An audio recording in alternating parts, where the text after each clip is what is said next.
राज्यातल्या 29 महानगरपालिकांसाठी येत्या 15 जानेवारीला मतदान होणार आहे आणि 16 जानेवारीला निकाल जाहीर होणार आहेत। या निवडणुकांसाठी सर्वच राजकीय पक्ष पूर्ण ताकदीनिशी मैदानात उतरले असताना 2 जानेवारी रोजी राज्यभरात एक वेगळाच राजकीय गोंधळ पाहायला मिळाला। कारण 2 जानेवारी हा उमेदवारी अर्ज मागे घेण्याचा शेवटचा दिवस होता।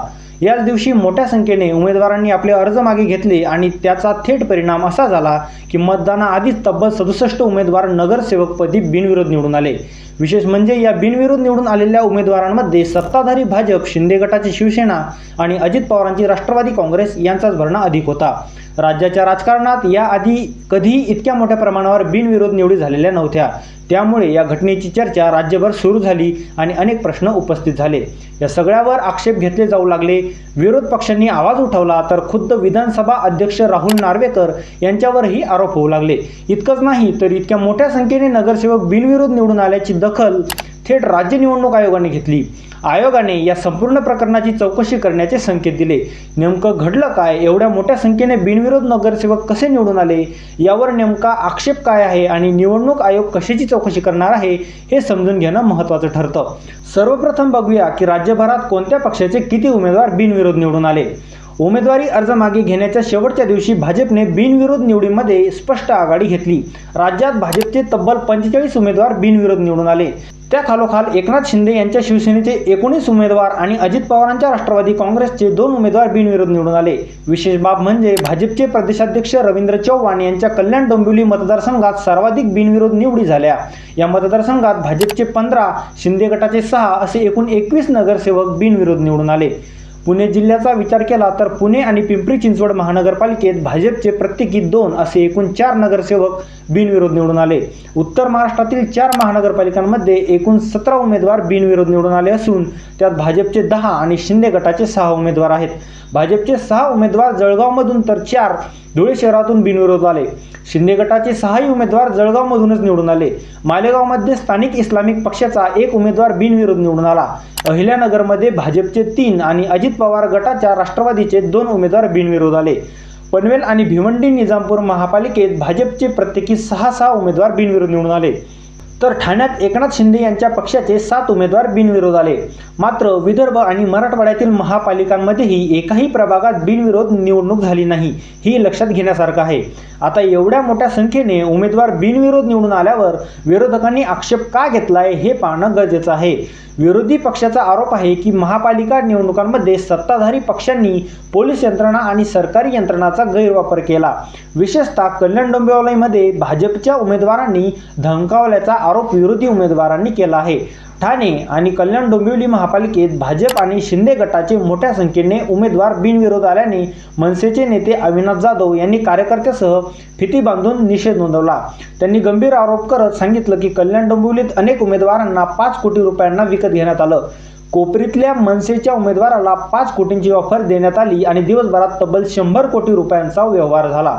इतकंच नाही तर मशाल चिन्हावर लढणाऱ्या एका महिला उमेदवाराच्या घरी पोलीस गेले, तिच्या पतीची चौकशी करण्यात आली, त्यांना विकत घेण्याचा प्रयत्न झाला असेही आरोप करण्यात आले।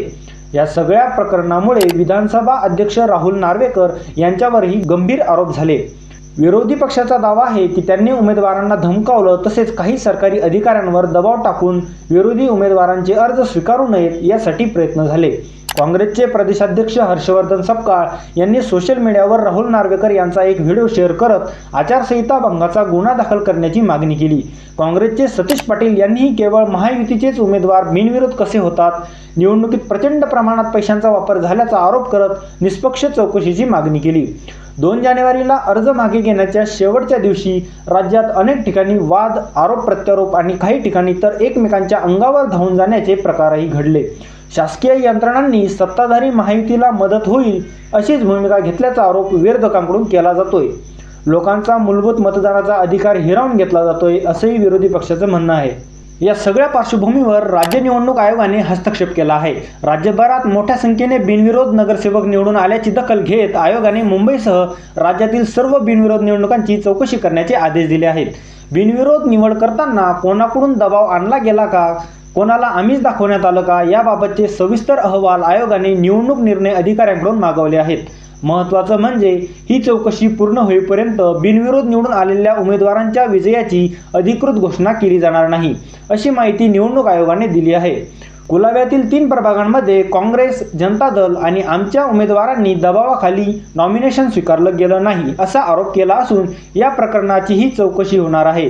निवडणूक आयोगाने मुंबई महापालिका आयुक्त कार्यालय आणि वार्ड कार्यालयामधील CCTV फुटेज तपासण्याचे आदेश दिले आहेत। नियमभंग सिद्ध झाल्यास संबंधित निवडणूक अधिकाऱ्यांवर कारवाई होऊ शकते। या संदर्भात निवडणूक आयोगाकडे कोणते अधिकार आहेत हेही महत्त्वाचं आहे। एखाद्या उमेदवाराला धमकावून किंवा दबावाखाली अर्ज मागे घ्यायला भाग पाडल्याचा सिद्ध झाल्यास ही अत्यंत गंभीर बाब मानली जाते। अशा परिस्थितीत आयोग भारतीय दंड संहितेच्या कलम 171C अंतर्गत गुन्हा दाखल करण्याचे आदेश देऊ शकतो। या दोषी आढळल्यास 1 वर्षापर्यंत कारावासाची शिक्षा होऊ शकते। निवडून आलेल्या उमेदवाराने असं केल्याचं सिद्ध झाल्यास आयोग निवडणूक निकाल रद्द करू शकतो, तसेच त्या व्यक्तीला भविष्यात निवडणूक लढवण्यापासून अपात्र ठरवू शकतो। अत्यंत टोकाच्या परिस्थितीत आयोग संपूर्ण प्रभागाची किंवा संपूर्ण महानगरपालिकेची निवडणूक प्रक्रिया स्थगित करण्याचा निर्णयही घेऊ शकते। सध्या तरी मतदानाआधी 67 उमेदवार बिनविरोध निवडून आल्यामुळे राज्यभरात या प्रकरणाची जोरदार चर्चा सुरू आहे। त्यातील बहुतेक उमेदवार सत्ताधारी महायुतीचे असल्याने दमदाटी आणि पैशांच्या वापराचे आरोप अधिक तीव्र झाले आहेत। आता या निवडणूक आयोगाने चौकशीचे आदेश दिल्यामुळे पुढे काय कारवाई होते, बिनविरोध निवडून आलेल्या उमेदवारांचा विजय घोषित होतो की नाही हे पाहणं महत्त्वाचं ठरणार आहे। या सगळ्या घडामोडींवर तुमचं मत काय आहे ते कमेंट करून नक्की सांगा आणि अशाच सविस्तर राजकीय विश्लेषणासाठी आपल्या YouTube चॅनलला सबस्क्राईब करायला विसरू नका। धन्यवाद।